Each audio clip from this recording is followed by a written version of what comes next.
Hello, and welcome to PwC IFRS Talks, your source for all things IFRS. I'm your host, Andrea Pride.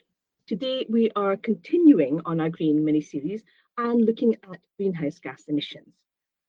Greenhouse gas emissions and ways to reduce them are a big area of focus politically and socially at the moment, but that also have accounting implications.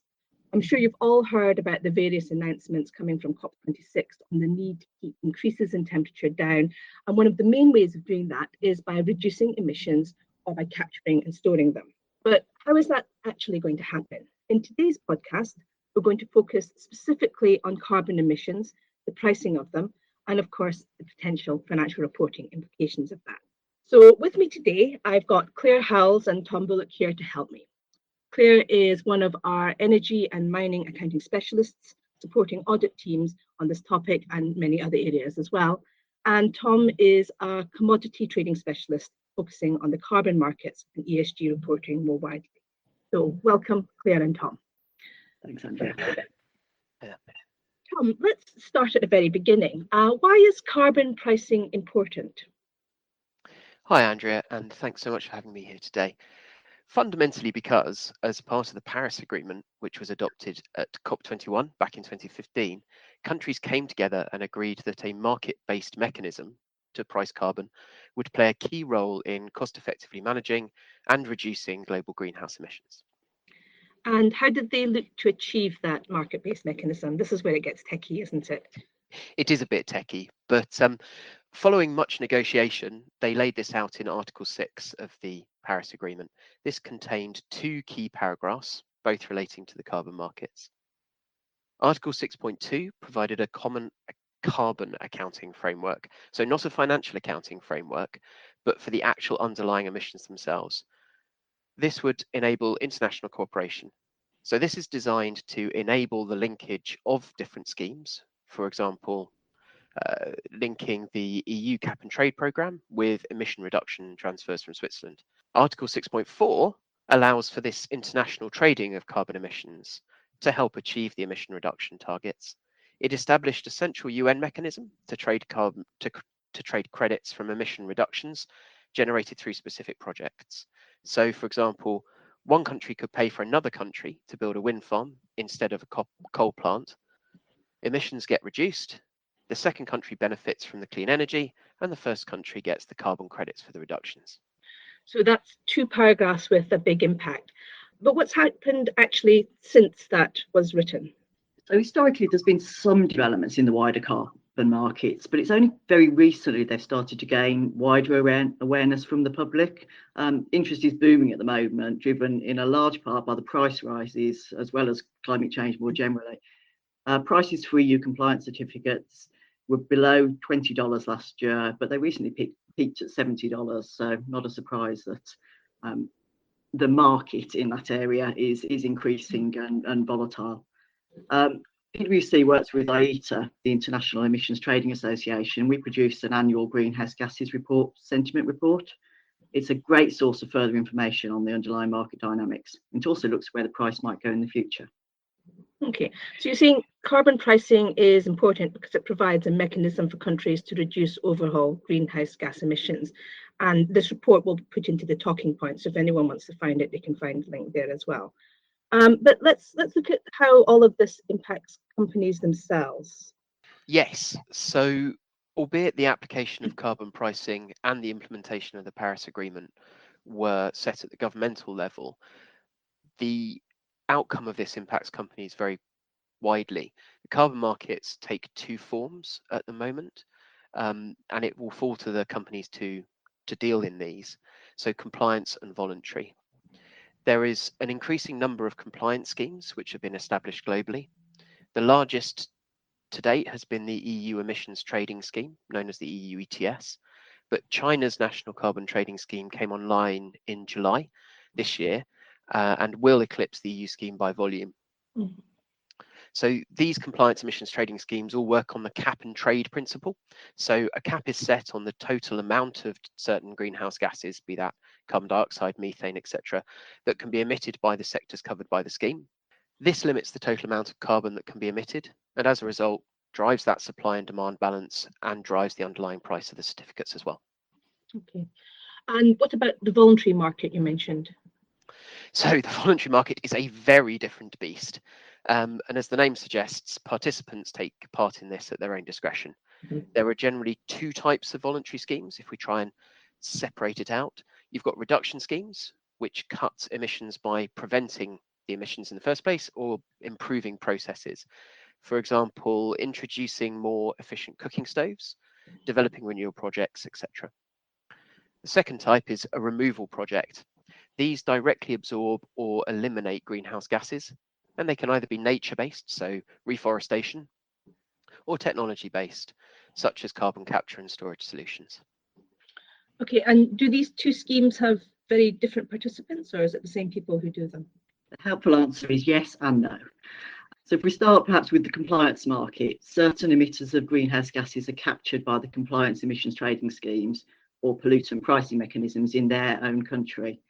For example, energy intensive industries, power generators, and the aviation industry are caught by the EU and the UK schemes. And entities in those industries are required to submit certified certificates to the government each year to cover a certain volume of emissions. Other countries have similar arrangements. Companies are allocated a certain number of certificates, but the amount of those free certificates is reducing each year as part of the drive across the world towards net zero. So as Tom noted, the volume of certificates available are limited, which is creating a bigger market for them on the one side, but also it means there's an incentive to reduce emissions to avoid the need to buy certificates on the market, sometimes at a very high price. You'll also have other participants in the compliance scheme. Those are I might call them the dirty companies, the big greenhouse gas emitters. On the other hand, you might have wind farms that we think of as, green energy companies.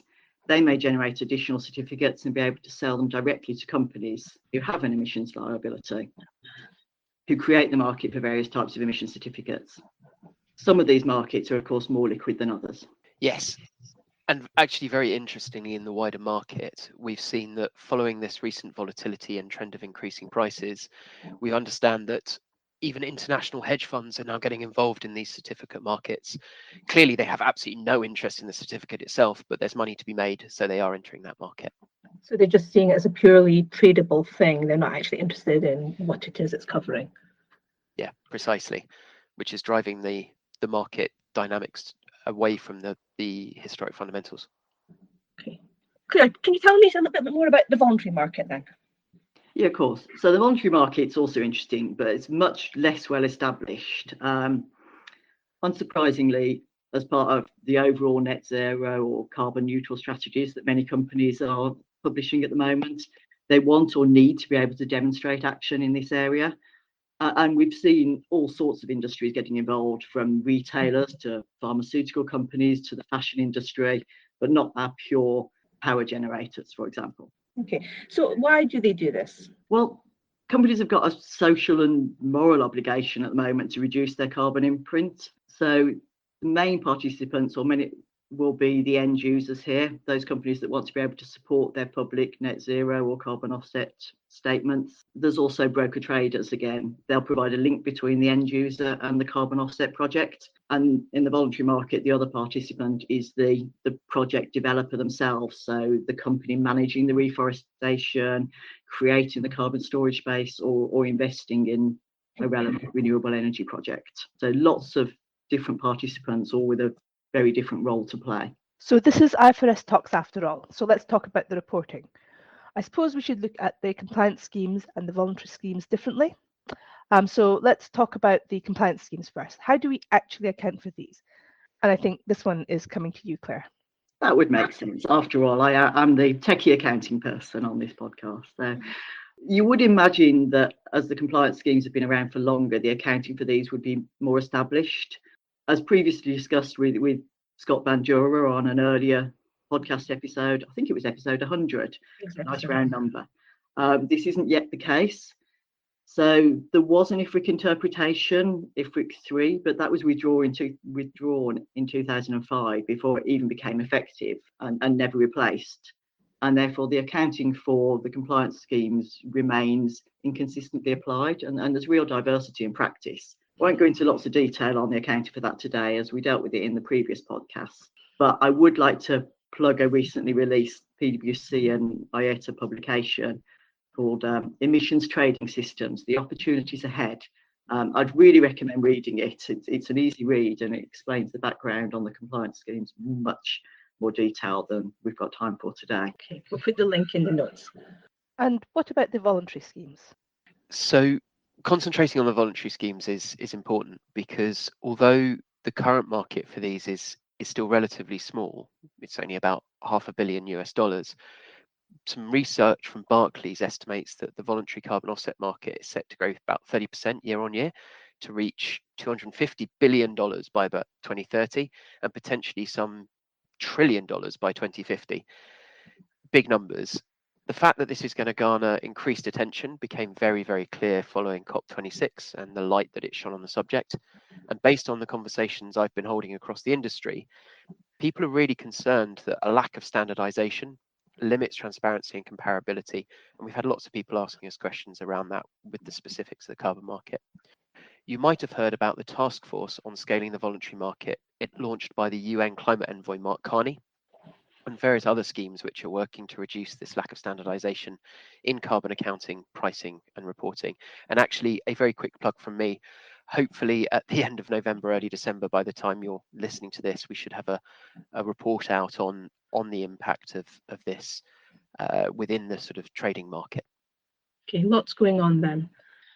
Okay, so I think I'm sure that companies are providing lots of information on lots of initiatives and whatever obligations they are in their strategic report or the MD&A. And we've covered in some of the previous podcasts about the disclosures that are required and how important it is that there's consistency between the front half and the back half of financial statements. But this is IFRS Talks after all. So can we talk a little bit about how we should actually account for these things in financial statements? And I think this one's coming to you, Claire. Indeed. So although the Paris Agreement that we mentioned earlier introduced a carbon accounting framework, there are currently no financial accounting standards specifically targeted at either the compliance or voluntary schemes. Accounting for voluntary schemes and certificates is unsurprisingly even less well understood and developed than for the compliance ones, not least because there's such a wide variety of initiatives underway. There are differing considerations and some very different views emerging on the most appropriate accounting treatment that the various market participants should adopt around recognition, balance sheet classification, valuation, and eventual P&L impact. So if we follow the value chain, the generation of certificates via eligible primary projects requires an assessment of the timing, volume, and pricing of initial recognition of certificates before moving on to the accounting at the later stages. So companies that directly purchase or invest in the assets used in an offset program, e.g. planting trees for reforestation, building a methane gas capture facility at a landfill, should consider what type of asset they have, or whether they even control the assets at all. For example, they might own the underlying infrastructure or biological assets, but not the right to the carbon credits or certificates. Moving on to the end user, practice is evolving. Some companies believe that, subject to any future accounting developments, purchased carbon offsets meet the definition of an intangible and could be classified as such.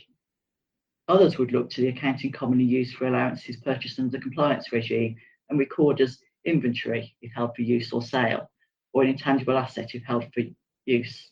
Yet others would say that the costs should be expensed immediately and do not create an asset, particularly where companies' public announcements or those of the local regulator have created an expectation and therefore an immediate constructive obligation to pay for offsets current emissions. So it sounds like there's a wide variety of treatments then.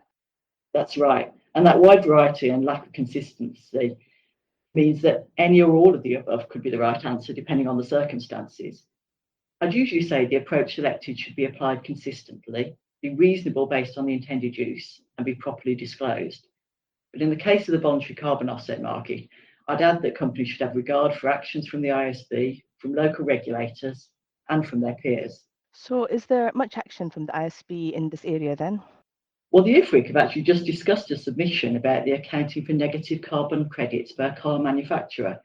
Their preliminary conclusion is that the terms of that particular arrangement would result in the entity, a car manufacturer, having to provide for the expected cost of green credits, as in their case, they have a legal and a constructive obligation from their activities. These conclusions could have wider implications for other entities, depending on the specific facts and circumstances of their arrangements.